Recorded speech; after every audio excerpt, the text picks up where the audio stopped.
And it's the daily to daily to.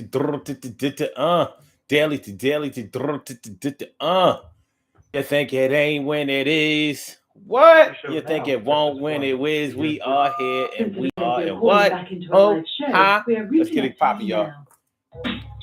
You against everybody, you against everybody, everybody against you. When they come through, what you gonna do? Sometimes it feels like the competition is real stiff and they only against you. And if you fold, then you're gonna go cold. You might even have to die, and you wonder why. And everybody wonder how come everybody's against you, and they want to rinse you and they want to wash you. But you got to have you, yeah, you got you. Can you stand up to them guys? Can you make sure that you come through? No lies. Well, sometimes it's like that. You against everybody. Have you ever been in that position? Have you ever been in a position where it seems like that gang, that club, and those people over there, you are the worst people out here. You that guy standing in that circle in the playground, and everybody got their fist ball. You got to fight your way out. Oh, it's like getting jumped into a gang. Not that I know anything about getting jumped into a gang, but I know what it's like to have a bunch of fists flying, and you have to be the one to get yourself out of the situation. You trying to make sure that you get yourself home. You might have get a little lumped up, but you didn't break a bone. You might have broke one. Make sure you know, son, that you can get over this one like the last one. Yeah, you against everybody. And you know, you against everybody is not even normally a physical thing. It can be a very, very mental thing. You know, everybody tries to make you look kind of stupid at you. What? And everybody trying to make you look like you're incompetent. Huh? And everybody's out there trying to make look like you don't deserve what you got, but you're really hot. And you know you got to do everything to fight for your spot. Yeah, we're going to talk about you against everybody tonight. And if you've ever been in a situation where it was you against everybody, then you understand what I'm talking about. We about to do this route. And that's how it's going down on the Daily Go Get Business show. Pretty Petty Tuesday all up in your area. I'm feeling like a real man should. And I hope y'all feel like real men and women should also. You against everybody. And you know, it's a very theoretical position because it's not always.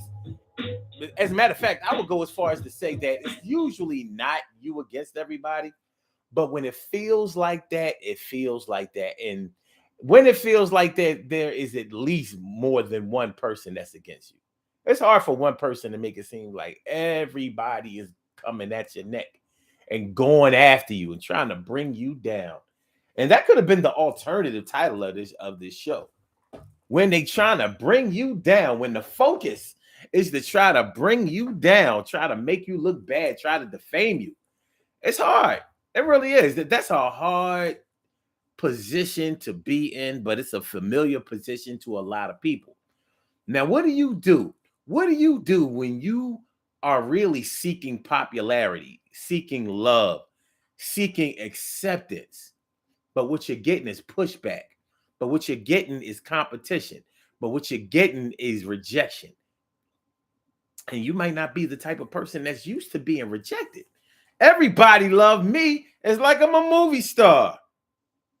Well, unfortunately, my brother, unfortunately, my sister, um,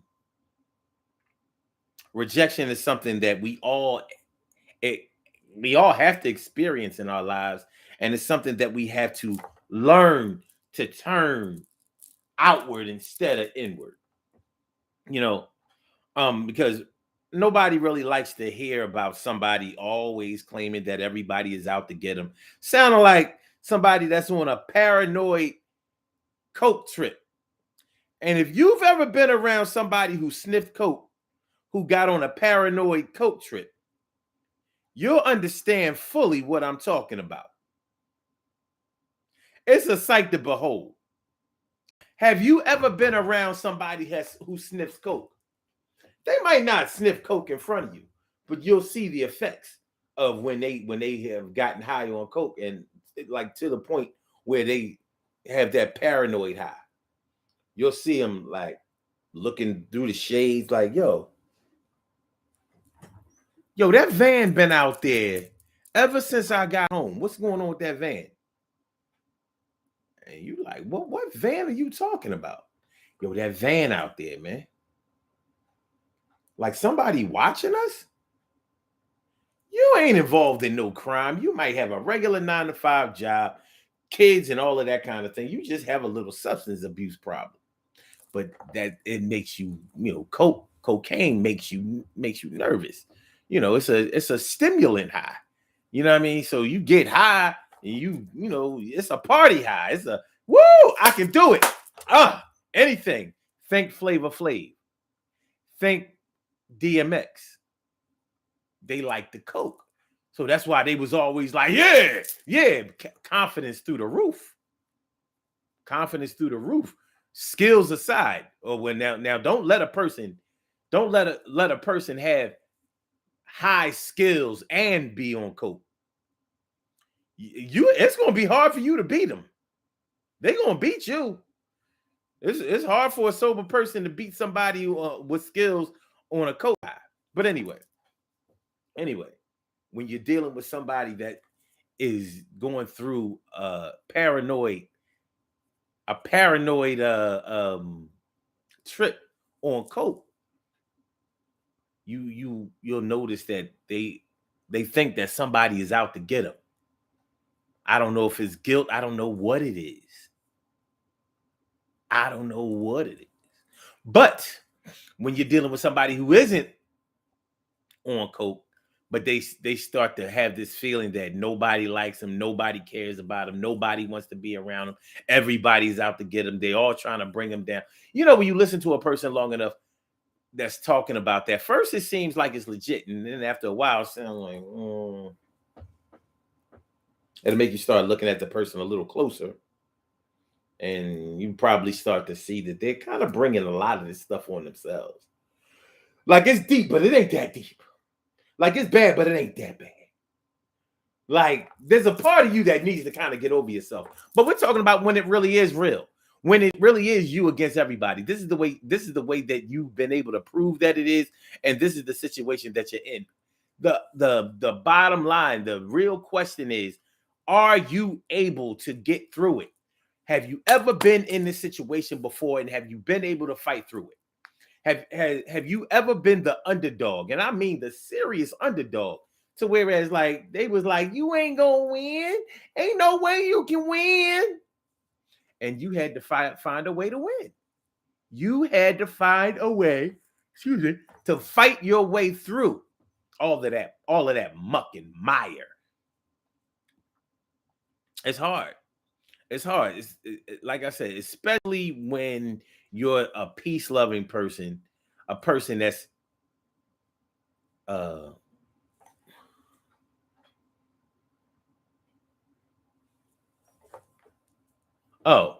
peace-loving person. Y'all almost got me with the comments. I'm like, look, I'm looking at the meters. Like, let me make sure the show ain't messing up. Is the stream good? Anyway, yeah, when you're a peace-loving person, when you're the type of person that seeks friendship, acceptance, or you really are the type that likes to get it popping. Let's say you're the type of person who builds bridges and who starts organizations and clubs and groups. You're the type of person that brings people together. And it's like, dang, this is the thanks I get. This is the thanks I get for trying to bring people together. Everybody is trying to rain down on me. Everybody's trying to make me look bad. Everybody is trying to come at my neck. Everybody wants to see me doing bad. What did I do? How did I become the wrestling heel? Did any of y'all ever used to follow wrestling? Especially when it was the WWF, but before it became the WWE. Remember in wrestling in its glory days, I'm talking about all the way back to Bruno Sammartino. I'm talking about all the way back to Bob Backlund. I'm talking about before Hulk Hogan became a champion. I'm talking about wrestlers like Pedro Martinez. I'm sorry, I'm talking about baseball, but Pedro Morales, Magnificent Morocco, Greg Valentine, Jesse the Body Ventura, Ricky Steamboat, You know, before wrestling was like really, really commercial, was really before wrestling was really Hollywood, before it was prime time. Yeah, when it was like that. See, like when it seems like everybody is against you. Speaking of a wrestling reference, it can feel like it's a battle royal.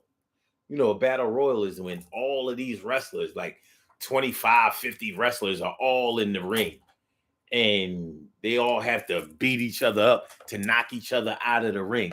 And it feels like instead of those wrestlers beating each other up to leave just one, is everybody is just on you. Everybody else wants to remain in the ring. They just want you out of there. And that's how it can feel. That's how it can feel.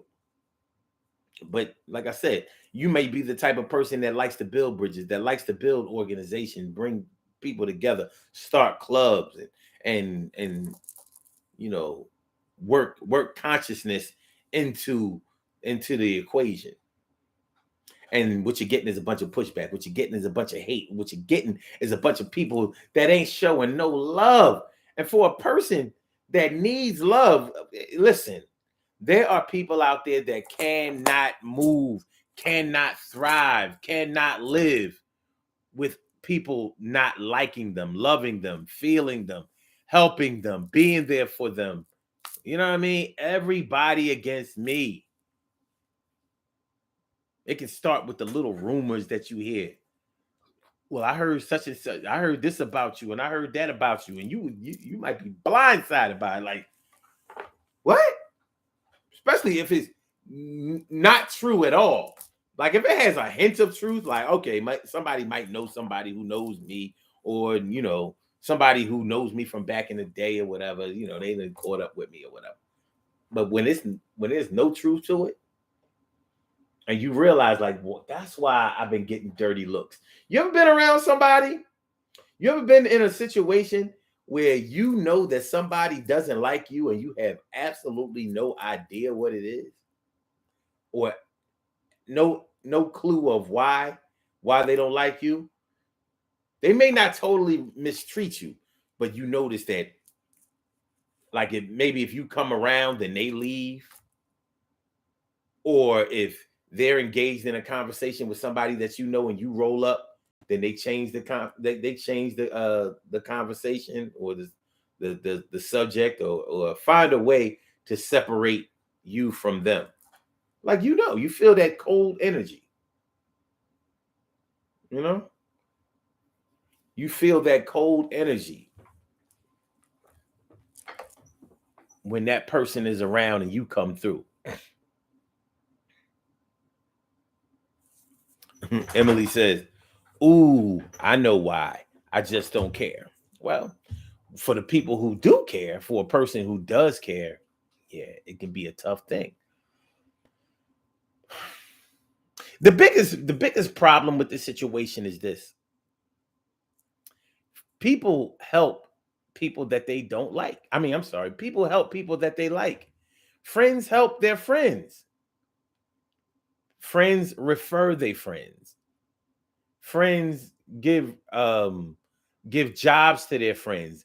They set them up to be in positions to get things, money, property, whatever, perks, benefits, prizes, gifts, gratuities.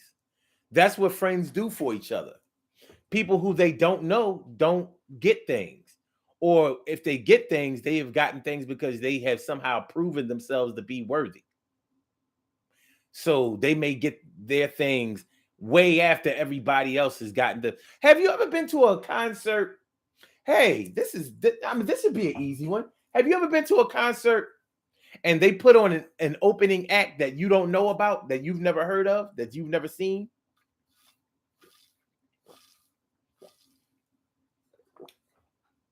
You know, being an opening act on the road can be tough.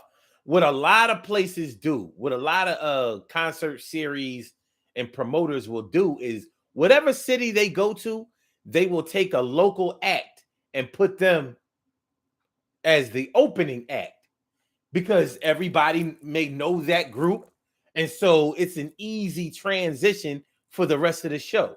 It shows good faith of the promoter, like, okay, like in 1988, when the Def Jam tour came to Philly, they already had Jazzy Jeff and Fresh Prince on the tour, but they weren't the opening act. They were already an established group. But what they did was they put a group called the Tough Crew as the opening act. Now, the Tough Crew had a local hit that may have become a national hit. I don't know how far the record got, but it was a very popular record in Philly called My Part of Town. So damn tough. Rock on, my mellow, my man. It's on. It's in effect. It's nutty, buddy. It was a very popular song. So when the Tough Crew came on, that opening act, their song was rocking. It was hot at the time. And, the crowd is into it like, yeah, because they knew the Tough Crew. Oh, that's my man, Ice Dog, Tone Love, So it was an easy way to get the party started, get the concert rolling. Like, yo, this is going to be a good show. But there are plenty of times when a concert goes on the road and they may or may not put on a local act as the opening act. They may put on the local act as the opening act and then put on the real opening act, which is an act that's actually on the tour. For example, okay, on another tour, when I saw NWA was on a tour, I believe that was 1989. Yeah, NWA was on tour in 1989. And I ain't gonna lie, NWA put on the hottest show I've ever seen. It was like they were the only act that I've ever seen that could follow Public Enemy. Because Public Enemy used to shut it down. They used to shut it down. We had never seen anything like Public Enemy. Put that black fist in the air. Put that black fist in the, all that, the S1W stomping around and all that. I mean, they was on fire. Yeah, I saw the year before, I saw Eric B and Rakim go on after Public Enemy, and they just died. Rakim, as great as a rapper he is, he probably has the worst live show. He's the worst live performer I've ever seen. Oh, I mean, garbage. But anyway, so at the NWA show, the opening act that they put on was the DOC. Now, the DOC album wasn't even out yet. It wasn't even out yet. The album was finished, and we knew some of this, and real hip hop heads knew some of his songs, and we knew he was dope. But they put him as the opening act, and people didn't know the songs, but the songs were so hot, the beats was so dope that he was able to be that opening act, and it worked. On another tour, they put on Too Short. Who else was on that tour? It was Too Short. Hey, Too Short got booed off stage. Philly was not feeling somebody like Too Short. So with Too Short was I remember Too Short took it personally, getting booed, and he started trying to diss the crowd. It was literally everybody against Too Short. And he was like, well, y'all can boo me all y'all want, but I still got a big house and a big car and big chain, and so y'all can boo that too, bitch. And we was like, I don't think Too Short ever came back to Philly, even when we found out who he was later on and probably started to like him. But it was over. I'm sure Too Short remembered that tour. So yeah. So being an introductory opening act when nobody has seen your performance before, you better be good, because you're going to have to fight through all of the people who are just, you're the opening act. Everybody isn't in their seats yet. people are still getting situated, taking off their coats or getting their food together, ordering food, talking amongst each other. Like, who is this fool on stage? You're the opening act. And if you're not good, then grand opening, grand closing. It's a wrap.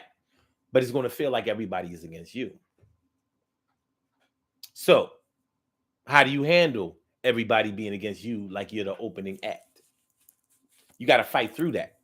You gotta do your best. You gotta put on a performance that they will not soon forget, regardless of whether they've heard of you before or regardless of whether they thought that they were going to like you, and regardless of whether they were ready, prepared, and willing to support you.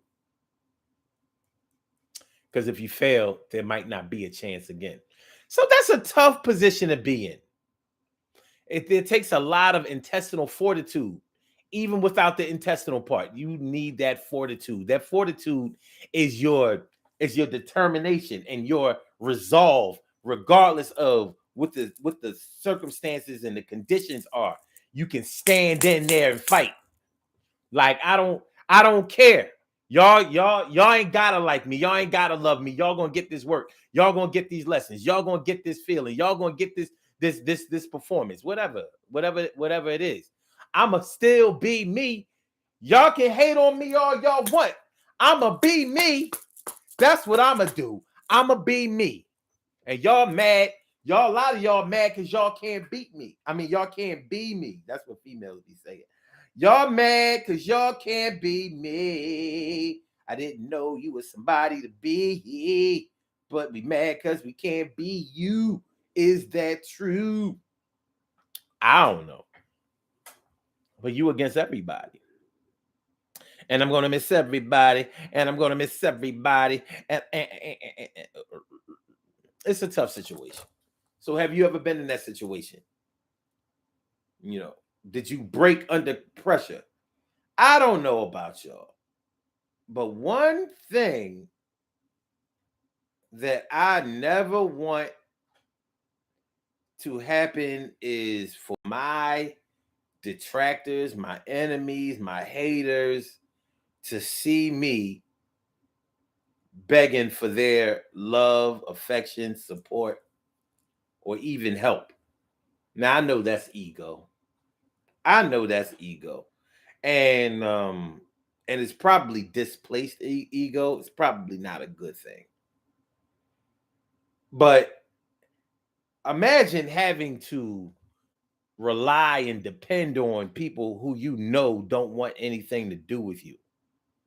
They ain't got no love for you. And these are the people that you have to try to turn around.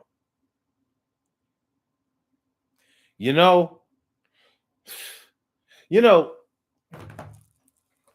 you trust a person that you think wants to poison you to cook your food and serve you? Would you do that? And there's a reason that I'm asking you that, because your initial answer might be no. No, I would never eat the food that my enemy has prepared for me. But you might have to. How about that? How about you might have to eat the food? And the reason that you might have to eat the food is because you have to trust somebody sometimes. Your enemy might want to kill you, but he might not want to kill you right then and there. He might just want to fight you, but he don't want to kill you. And there might be a time where you don't have any choice but to eat that food that your enemy has prepared for you. Now, it can work out. If you think about going all the way back to the slavery days, who did all the cooking? Who did all the cooking and the cleaning in the house? Who took care of all the housekeeping in the house? The slaves did.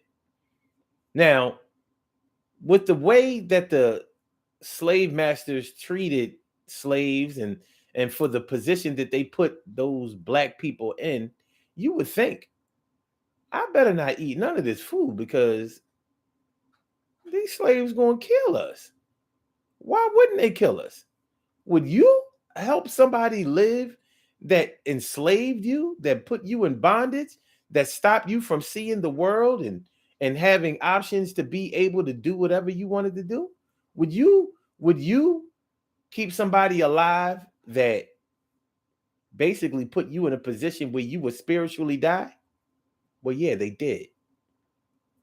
Yeah, because they knew that the slaves would not kill them because they looked at them as God. They looked at them as better. They looked at them as superior. And they knew they had them mentally. So, yeah, I ain't worried about these slaves poisoning me. They would never do that. And for the most part, they didn't. They didn't. And that's in a situation where you would think that they absolutely would. But it's all up in here. And once you get a person up here, you got them everywhere you want them. You'll never have to worry about somebody physically if you got them mentally. So that's slavery. And somebody who has you feeling like everybody is against you may have you mentally. And so they don't have to worry about you because you're so busy seeking their approval and their acceptance and their love and their affection that you have all of the tools to poison them and get them out of the way, but you ain't using none of that poison. You too busy crying and sobbing and being unhappy and being depressed because they're not showing you any love. But they're against you. So they ain't supposed to show you no love. So how do you handle it? How do you handle it? You against everybody, baby. Don't nobody like you. Well, the science behind that is there's probably never a situation where everybody is against you or nobody likes you. What happens is because most of the people don't like you, other people who are followers of them will act like they don't like you either.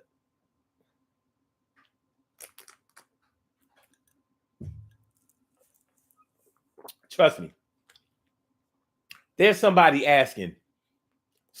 behind your back, without your knowledge, out of your eyesight and earshot, is asking, well, I don't see what's so wrong with Emily.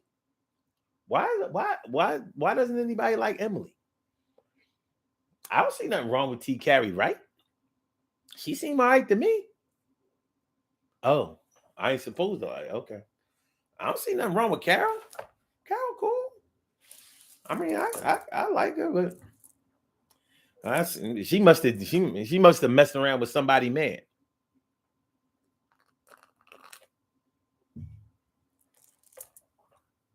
Cheryl, no, Cheryl, that's my girl. You know, she used to go with my cousin.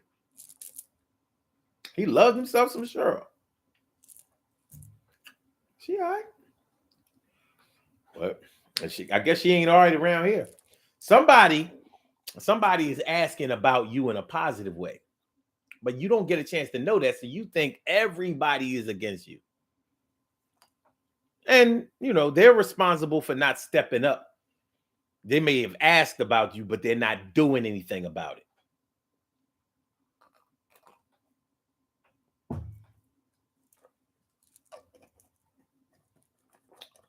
What happens on a sports team when all of the players are against the coach? They got to get the coach out of there because the players aren't going to play for the coach. The players are not going to play for that coach. They're going to make him look bad. They're going to make him look like he's incompetent. Like his schemes, his designs, his plays, like these are terrible plays. Other teams can easily figure out these plays, and it doesn't work. That's what happens when everybody is against the coach. And sadly, if everybody is against the coach, then the coach is a bad coach because the coach is supposed to be able to reach those players. The coach doesn't play. The coach can't suit up and get in the game. He has to make sure that he puts the players in the best position to be able to win. And if he fails to do that for whatever reason, then the general manager got to get a new coach. We got to get the coach out of here. We know the players can play. The players been playing for since they was kids. These are the best players in the world. This is professional sports. So the coach got to go.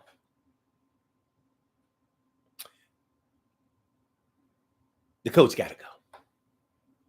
What's going on, Barbara Hill, Cisse, Bobby Cisse, all up in the house. Good to see me some you. So we're talking about you against everybody. Gotta duke it out. Gotta duke it out. Duke it out. Duke it out. You know, you step on the scene at school, and everybody, you know what I mean, they giving you a side eye like, you came to school again. Are you able to fight through that? I mean, you know, think about this internet bullying thing. Internet bullying. It's a lot different than what we knew bullying to be in the 60s, 70s, 80s, and even 90s. Back then, bullying was more physical. You know? If you a punk, you're going to get punched in the mouth.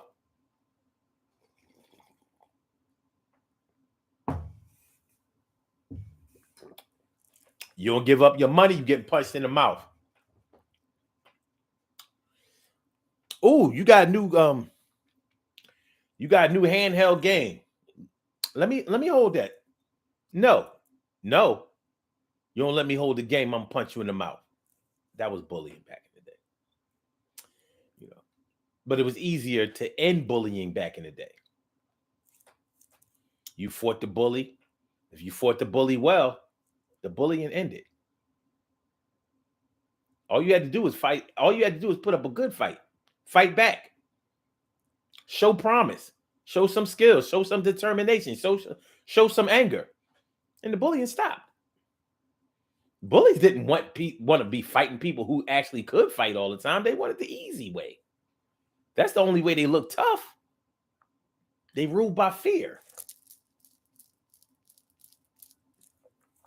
So you put up a good fight, the bullying ended. If you beat the bully, you know the bullying ended. So, you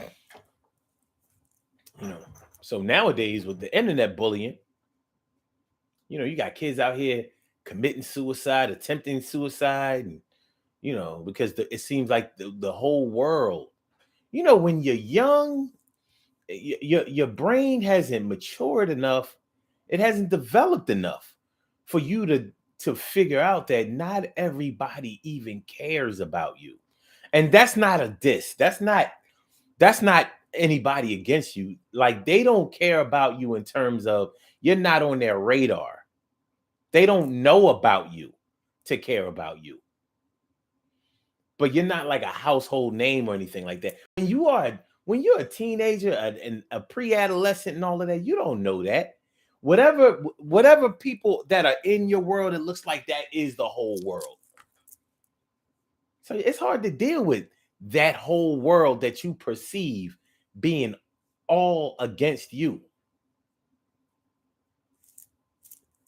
Like, even if your dad taught you how to box or do martial arts or whatever, like you can beat cats. You know what I mean? Even if they try to roll on you, you can get through that. You know, catch one of them, beat him real good. The other one's gonna start bitching like, yo, he fucked Tony up.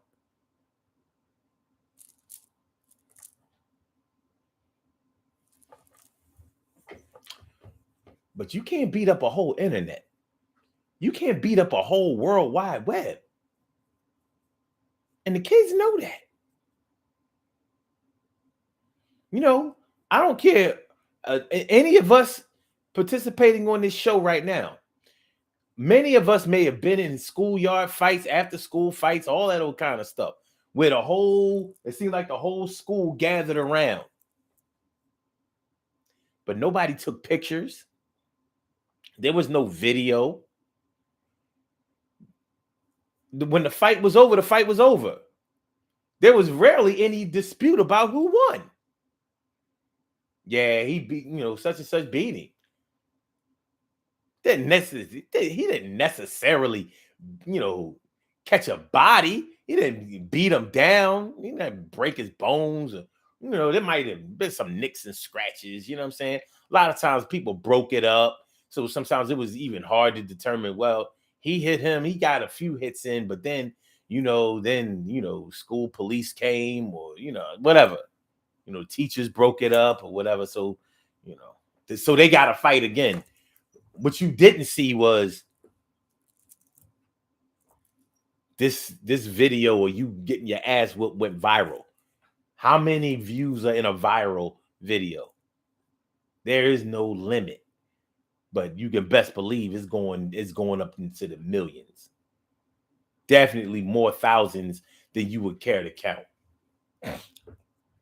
So that's a different feeling.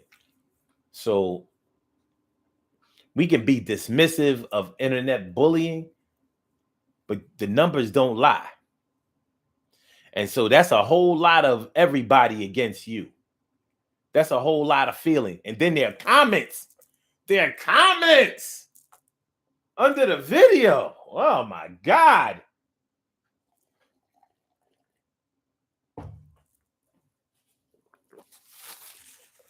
So now it's really seeming like it's everybody against you.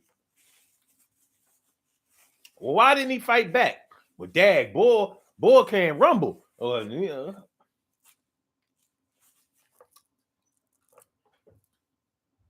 how would you handle it? How could you handle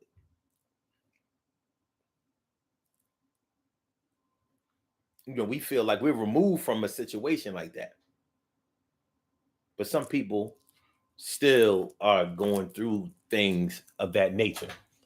Why do you think a lot of people don't make any comments online? You ever peep that?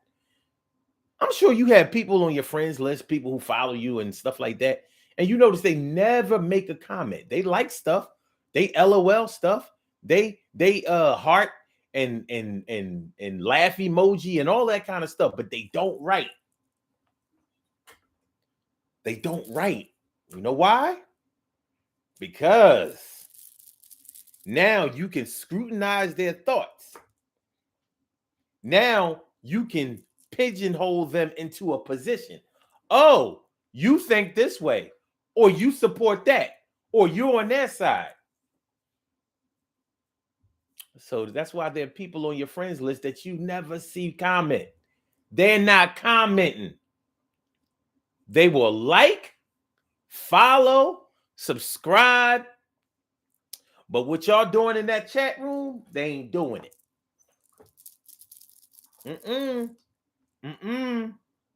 Not gonna happen.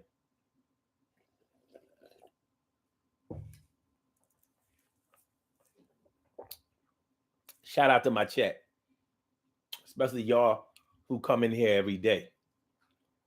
When new people come into the chat, y'all are friendly towards them and welcoming. Y'all doing the right thing. Y'all don't know that there are people in the background who's like, I want no parts. I want no parts. I want no parts.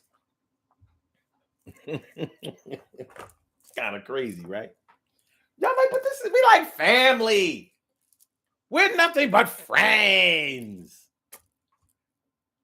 Somebody out. There's some people listening live and some people listening, after the fact, they're like, I ain't getting in that chat. You're not going to be scrutinized what I think. I don't need to put my opinion out there. I'm here to listen to the show, watch the show or whatever. I ain't trying to be part of the show.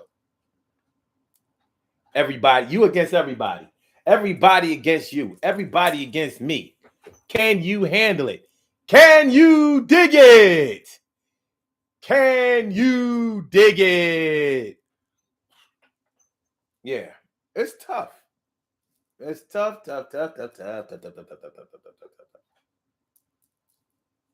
It's a tough situation. You know, you against everybody. You know, we're taught, especially nowadays, to stand tall and to, you know, not let anybody get to us and not let anybody get under our skin, and you know, and that's a good thing. But we all have skin that can be gotten under, and we all have feelings, and it's a lot easier to want to. It's a lot easier to be accepted and for people to like you because, like I said, friends do things for friends.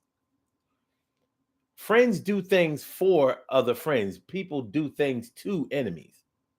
You don't want to be on that side of what people want to do something to or do something about. You want to do, you want to be the ones who they do something for. And it's just not always possible. Sometimes you got to fight your way up the ranks. You know, like an amateur fighter that's going toward the pros, going into the pros. And you have to fight to get up to that number one contending spot so you can fight for the championship. And it literally is everybody against you. It is you against everybody. But you have to have that fortitude. You have to have that resolve. You have to have that determination, that tenacious spirit that says, I'm going to beat all of y'all.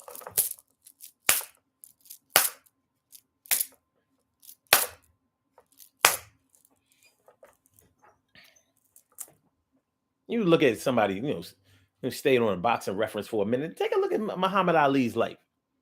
Muhammad Ali came into the game talking about he was the greatest. He welcomed the adversity. I'm the greatest. The greatest at 20? At 20, 21 years old, you the greatest, dog? He was like, yeah, the greatest.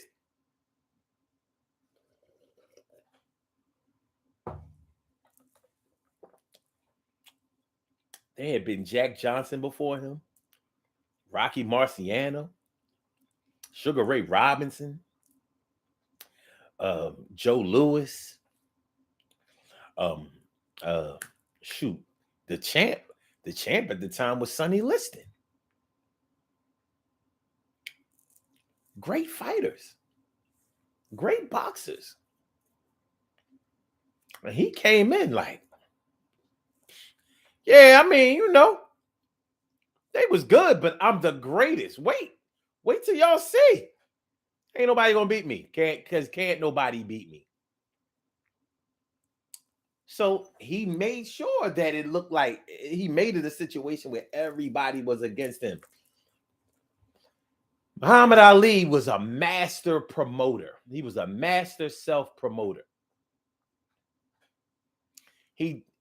What he did was revolutionary in boxing. Boxers back then, especially black boxers, they stood in the background. They were more seen than heard. Sugar Ray Robinson had New York buzzing. He had restaurants and stores, and like he really took his money and tried to do things. Some of it worked for a time, and then eventually it all crumbled, whatever. But he made a go at it. Muhammad Ali was way different than Sugar Ray Robinson.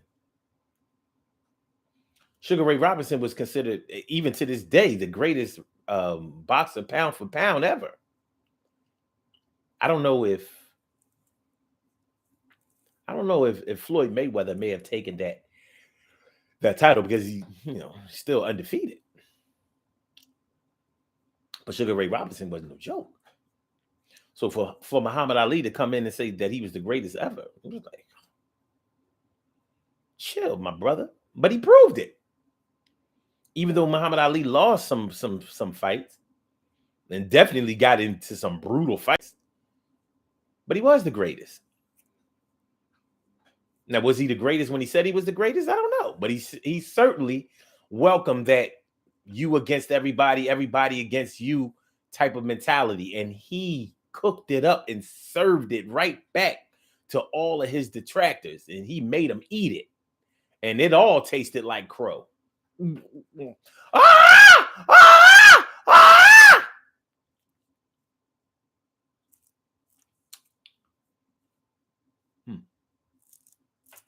You against everybody. Can you do it?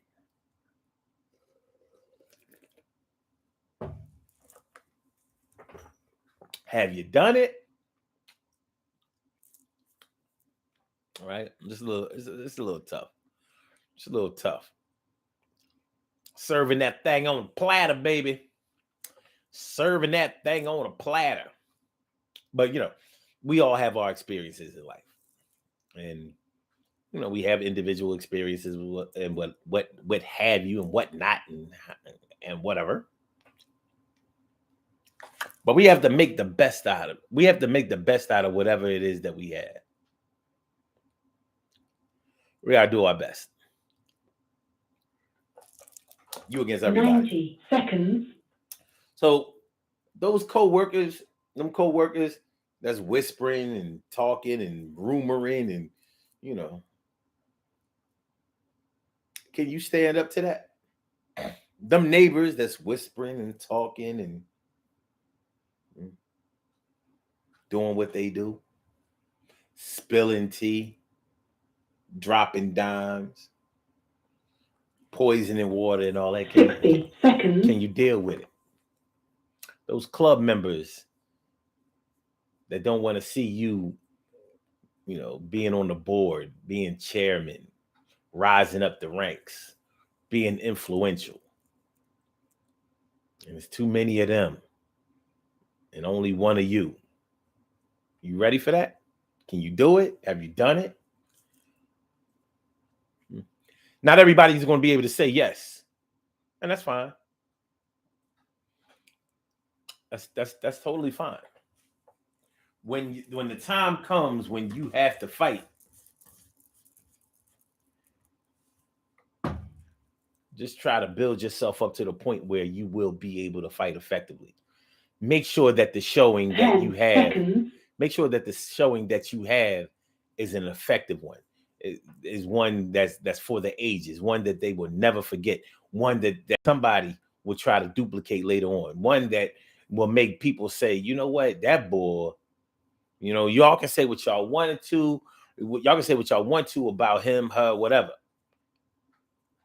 They ain't never let you knock them off they square. They ain't never let them let y'all, bring them down. They ain't never let y'all, ruin their spirit or stop them from moving on, going up and taking care of theirs. All right. Let's get to these birthday shout outs. We have some birthday shout outs to do. Yo, I told you that the dude who called in yesterday wasn't going to call today. I knew it. I knew it. I knew it. I knew it. We have some birthday shout outs to do. Some people were born on this glorious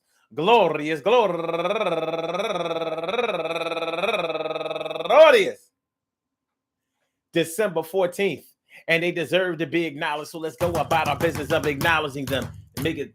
I'm sorry, 13th. And they deserve to be acknowledged. So let's go about our business of acknowledging them, making them feel special because they are special, because they are special, because they are SPECIAL. They get the RESPECT. They are SPECIAL. They get the RESPECT. They are SPECIAL. They get the RESPECT. They get number one out the box, Brenda King, turning 48 years old today. And also Lucinda Parson, turning 51 years old today. And Donna Brooks Williams, turning 38 years old today. And Michelle Renee, happy birthday to you. And Jimmy Matthews, happy birthday to you. And hold up, Michelle Renee is raising money for the fundraiser for 988 Suicide and Crisis Lifeline.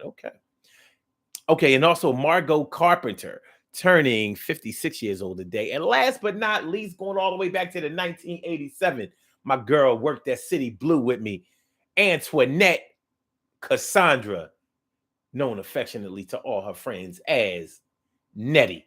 Happy birthday to you. I want to say happy birthday to all y'all. And anyone else out there who shares this birthday on this glorious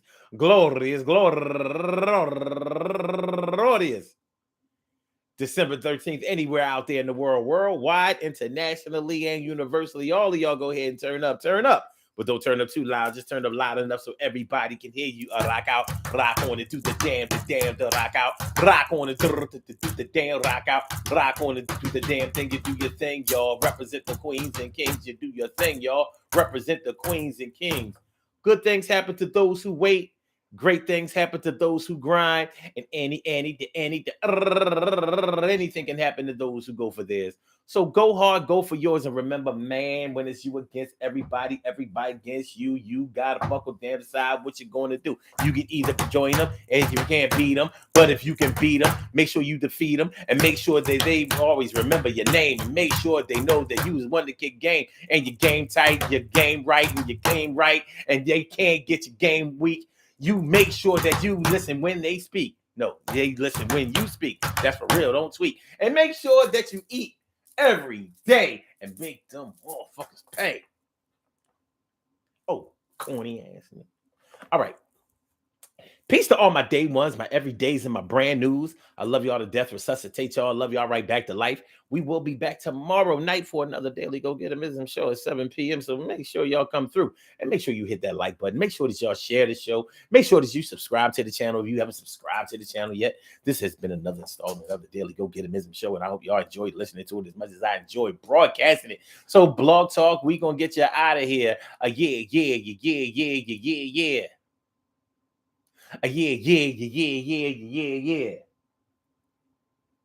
Yeah. Thank you for using Blog Talk Radio. Goodbye. Word. And for my YouTubers, you know just how we do, but thanks for coming on through. See you on the other side, my boobers. Peace, y'all.